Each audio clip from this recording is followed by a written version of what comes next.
Outra funciona. Igual celebramos todos os lunes, ben por motivo da preparación as argumentacións basicamente deste grupo, tomar opinión dentro do grupo.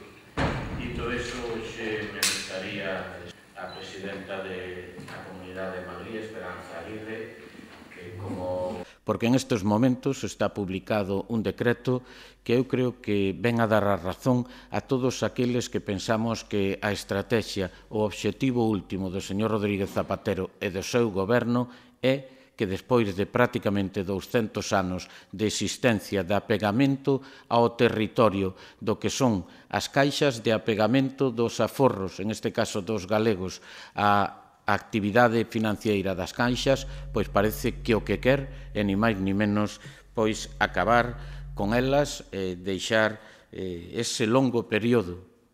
da historia no que tanto ben teñen feito a comunidade pois no olvido.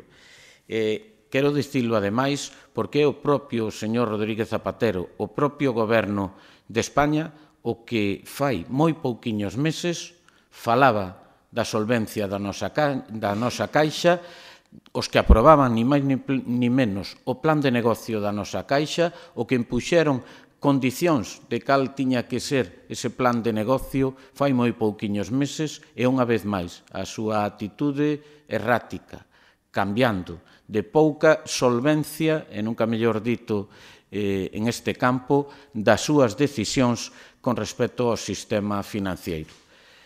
É importante que os grupos estemos xuntos co goberno á hora de ter esa información para que entre todos podamos manter, e esta vez chamo a aqueles que tamén aquí na política galega dan continuos bandazos, para que podamos manter a unidade, para que podamos intentar buscar as fórmulas axeitadas para esa solvencia do noso sistema financiero, para que busquemos as fórmulas de apegamento dese sistema ao territorio e á súa solvencia. Recordo, ni máis ni menos, pois non só que son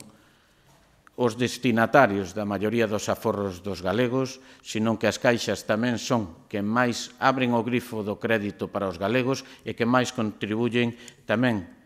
a este territorio a través da súa obra social. Polo tanto, creo que ese chamamento á unidade é o que están esperando os galegos para traballar conxuntamente cos directivos da Caixa en buscar a mellor das fórmulas para seguir presentes con solvencia, con galeguidade e con presencia no territorio. Ben,